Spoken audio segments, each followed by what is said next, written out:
তো বিয়ে নিয়ে কিছু ভাবছেন? কেন গ্রাজুয়েশন আগে বিয়ে করবো? তুমি না চাইলে হবে না, তবে বাসায় আমার জন্য ছেলে দেখছে, এটা জানালাম।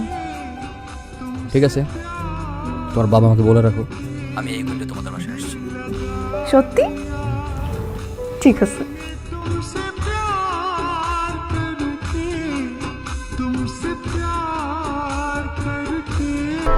সো এই শুক্রবারে আমাদের বিয়ে হচ্ছে। হ্যাঁ ঠিক আছে। পা নামাও।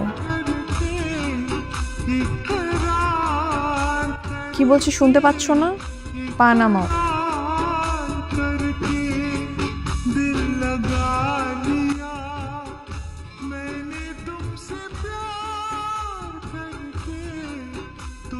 বাবাই বিয়ে হচ্ছে না। আমাকে অপছন্দ করার কারণ? তোমার অহংকার, তোমার দাম্ভিকতা। কেন? মানে আমি তোমাকে বিয়ে করছি না। তুমি কি বলতেছো? তুমি বলতেছো সব? আমি যে রাইসুলকে চিনতাম, যাকে আমি ভালোবেসেছিলাম, সেই রাইসুল তুমি না। কিন্তু তোমার পরিবার, তোমার ফ্যামিলি এই রাসূলকে পছন্দ করে, ওই রাসূলকে না। বিয়েটা আমি করব, আমার ফ্যামিলি না। আঙুল ফুলে কলা গাছ হয়েছে তোমার, ঠিক হঠাৎ করে পাওয়া টাকার মতো, যেটা তোমাকে পশু বানিয়ে ফেলেছে। এই ইনকামের টাকাগুলো যদি তোমার কষ্টের হতো না, তাহলে হয়তো তোমার এত অহংকার বাড়তো না। অহংকারে তুমি পুরো অন্ধ হয়ে গেছো। যারা একসময় তোমার পাশে ছিল বিপদে, তুমি এখন টাকার অহংকারে তাদের সঙ্গে দুর্ব্যবহার করছো। একটা কথা মাথায় রাখবা, অনেক টাকা হলেই তাকে সম্মানিত ব্যক্তি বলা যায় না। সম্মান পায় মানুষ তার আচার ব্যবহারে, যেটা তোমার মধ্যে নেই। তোমার মতো একটা অহংকারী মানুষকে বিয়ে করলে আমি কখনোই সুখী হব না। তুমি আসতে পারো। तेरे संग यारा चोरा चोरी नहीं की है चैन ले लिया मैंने बेकरार कर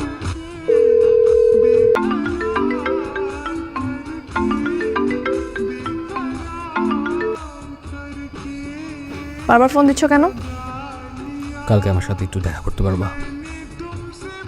শেষবারের মতো। ঠিক আছে।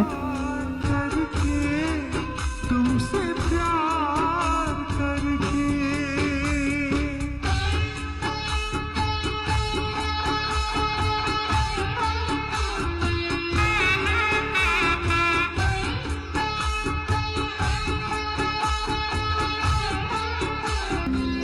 কি ব্যাপার? সেই আগের বস্তি, স্যান্ডেল, শার্ট, প্যান্ট, মানে কি? তুমি ঠিকই বলছিলে, হুট করে এতগুলো টাকা পাওয়ার পরে আমি অমানুষ হয়ে গেছিলাম। আমি এখন মানুষ হইতে চাই, পড়াশোনা শেষ করতে চাই, সৎভাবে উপার্জন করে নিজের পায়ে দাঁড়াতে চাই। ভালো, তো আমাকে কেন ডেকেছো? সত্যি বলতে তোমাকে একটা সত্য জানাতে চাই। কি সত্য?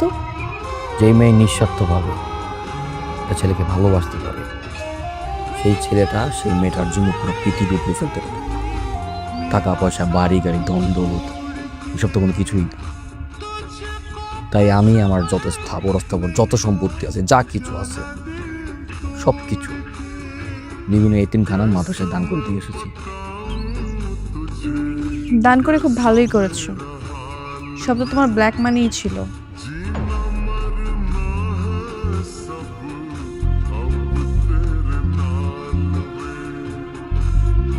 তুমি তুমি কিভাবে জানলে? তুমি কি ভাবছো তোমার সব কিছু আমার কাছে অজানা? আমি সবই জানতাম। খুব ভালো হয়েছে যে নিজের ভুলটা বুঝতে পেরে আগে থেকে শুধরে নিয়েছো। দেখো তো, আমি শুরু থেকে তোমাকে ভালোবাসতাম, তোমার মায়ায় পড়েছিলাম, কিন্তু আমি জানতাম যে তোমার আর আমার ভালোবাসার কোনো পরিণতি নেই। আমি যদি আমার নিজের অবস্থান থেকে তোমাদের ফ্যামিলিতে কোনো প্রস্তাব পাঠাই, সেটা কখনো তারা গ্রহণ করবে না। আমি আমার নিজের অবস্থান জানি, আর এই সব কিছুর মূলে ছিল টাকা। টাকার জন্য আমি আর এমন কোনো জায়গা নাই, নিজের ঘর বলো, বাড়ি বলো, ভার্সিটি, ফ্রেন্ড সার্কেল, বন্ধু বান্ধব, এমন কোনো প্লেস নাই যে অপমান অপদস্থ হয়নি, ইভেন কি তোমার ফ্যামিলির সামনে। তাই টাকা কিভাবে কামাবো এটাই ছিল আমার প্রধান লক্ষ্য, এটা বৈধ হোক আর অবৈধ হোক। তোমাকে পাওয়ার জন্য আমি সব কিছু করার জন্য রাজি ছিলাম, কিন্তু আমি জানতাম যতক্ষণ না পর্যন্ত আমি অনেক টাকা কামাতে না পারবো তোমার ফ্যামিলি আমাকে গ্রহণ করবে না। কিন্তু দেখো, এত টাকার মালিক হওয়ার পরেও তোমার ফ্যামিলি আমাকে ঠিকই গ্রহণ করবে, কিন্তু তুমি আমাকে গ্রহণ করবে না। তুমি তোমার চোখ দিয়ে যেভাবে আমাকে দেখেছো, আমি তোমাকে সেভাবে দেখিনি। আমি সবসময় তোমাকে একটা সৎ, সহজ সরল মানুষ হিসেবে ভালোবেসেছি। এখন তো আমি আবার সেই আগের রেসেল হয়ে গেছি, সৎ, সহজ সরল, সব বাদ দিয়ে দিয়েছি। এখন কি আমি ভালোবাসবো? ভালোবাসি বলেই তো আসছি।